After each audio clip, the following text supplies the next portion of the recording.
时值东汉末年，天下四分五裂，乱世之中纷争四起，群雄逐鹿中原。开局，董卓率朝廷兵大战张角、黄巾军，张角善用邪魔外道之术，黄巾军杀不死也杀不尽，朝廷兵已然溃不成军。这时刘备三兄弟杀出，个个以一当百，有了法术加持的武器，更是一出招就打杀一大片。很快局势逆转，张角落荒而逃。董卓的军师李儒询问三人名讳，在朝廷所任何职，听到他们并没有一官半职后，董卓颇为不屑地转身离开，全然忘了刚才自己险些命丧敌手的狼狈。董卓自视甚高，不用人才。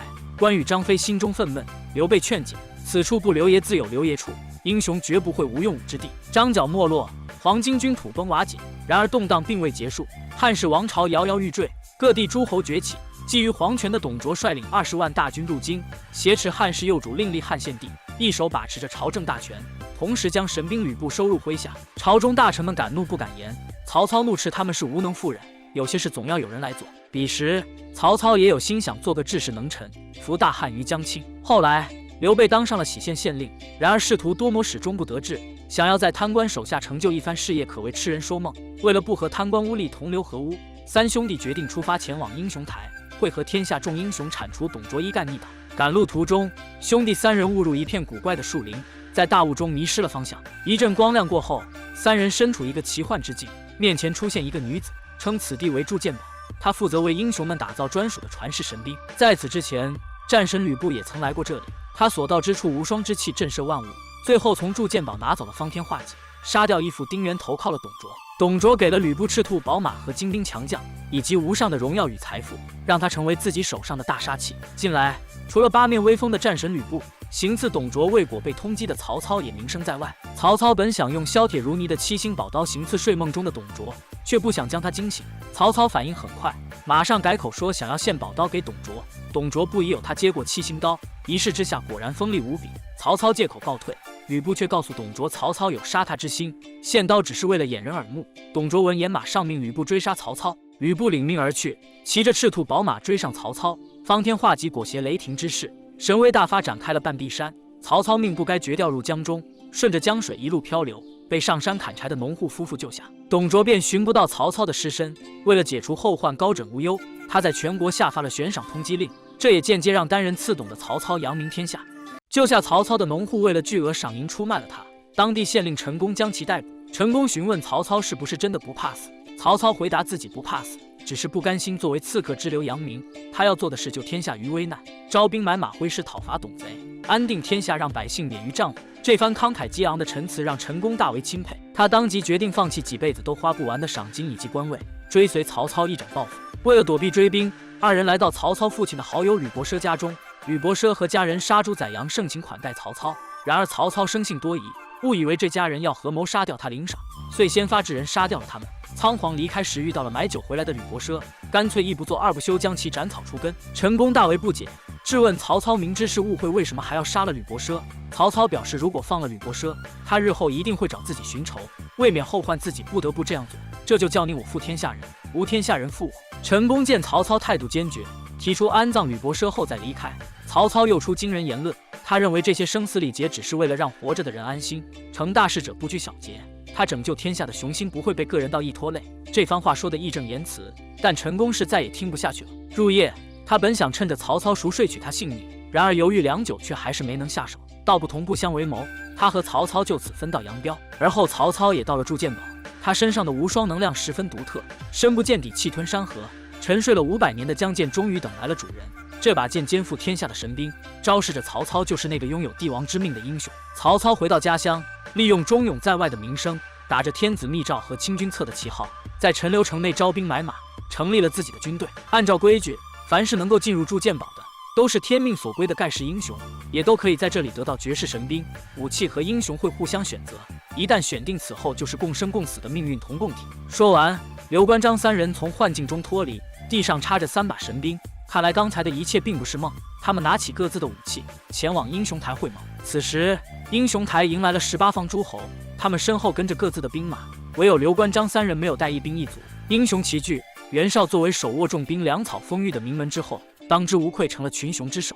群雄伐董声势浩大，董卓想不听说都难，他和吕布也早早做好了准备，率15万大军在虎牢关安营扎寨。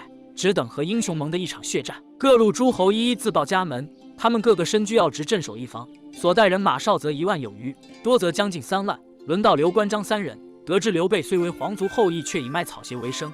关张2人，一个护院出身，一个屠夫出身时，在座全都哄堂大笑。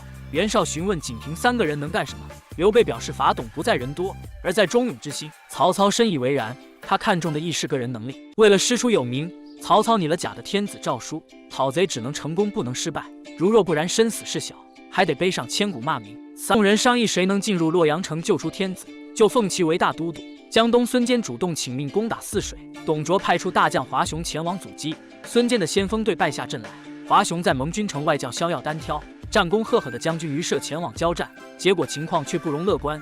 于赦身首异处，虎将潘凤请命迎敌，仍是没能逃脱被斩首的命运。盟军将领接二连三做了华雄的刀下鬼，盟军已经无人再敢挑战。关羽在刘备的授意下前往一战，曹操温了一杯酒为关羽壮胆送行，关羽按下酒杯表示回来再喝。他策马来到阵前报上名号，华雄嘲笑关羽无名小辈，双方随即大打出手。关羽3招之内就取了华雄性命，拎着他的头颅回到营地，速度之快令人啧舌。出发前那杯酒都还是温热的，这就是温酒斩华雄的典故。关羽立下大功，却愿将军功算在刘备头上。袁绍当即下令增设第19路兵马，由刘备负责统帅，斩杀华雄，士气大涨。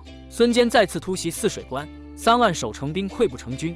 董卓大怒，集结50万大军，兵分2路严防死守虎牢关。吕布领兵3万在关前安营扎寨，随时等候冲锋命令。他从未将盟军放在眼里，将战术绑在箭羽上，骑着快马射出，8倍镜加自瞄直接射到了盟军总部。此时盟军的18路诸侯跑的只剩8路，兵马也从50多万锐减至不足20万。平原上的雪还没化，一个穿着淡泊的女子缓缓走进湖中，只因义父要将她许配给不爱之人。远处的吕布看到后将她救下，这个女子就是貂蝉。貂蝉向吕布说明了自己寻死的原因，吕布交给他一枚腰牌，让他告诉提亲之人自己已经名花有主，并表示等打赢了这场仗就回来娶她。然后2人就在这短短几分钟内定了终生。此时刘备和曹操正在山顶一边切磋一边表明各自讨伐董贼匡扶汉室的决心，并且分好了任务。刘备3兄弟迎战吕布，曹操带着8路诸侯攻打洛阳，杀贼擒王，刻不容缓，说干就干。刘关张3人的招式眼花缭乱，一出手火花带闪电扫掉一大片小兵，吕布的方天画戟直接斩出雷霆万钧，有毁天灭地之势。小兵们被他一招击飞，又密密麻麻下饺子一样掉下来。接下来就是3英战吕布，刘关张3人和吕布英雄对英雄，各自的实力都会大大提高。吕布的武器饮血无数，威力巨大，3人对上他有些吃力。刘备想起了铸剑人的话，决定让各自的武器喝一口主人的血试试。这招果然奏效，虽然打了个平手，但也说明还有机会。吕布战得正酣，董卓却在准备强取貂蝉。同时曹操和孙坚已经攻破虎牢关，董卓命人3天之内迁都长安，等盟军攻来，洛阳已经变成一座空城。曹操来势汹汹，董卓点起狼烟召吕布回来救驾，刘关张3人得以喘息。等曹操大军杀入洛阳的时候，这里已经变成一座废城。孙坚抢先一步拿到了玉玺，成为大都督。曹操表示玉玺只是个象征，追回皇上才是首要。盟军到底各怀心思，曹操决定独自为战，寻找出路。数年过后，刘备也有了自己的军队，曹操和他主茶叙话，两人的道义不同。刘备始终如一志在匡扶汉室，曹操谋求的确是天下，唯有夺取天下，才能安定天下。各方势力崛起，称霸一方。三国故事即将拉开序幕，无双英雄究竟花落谁家？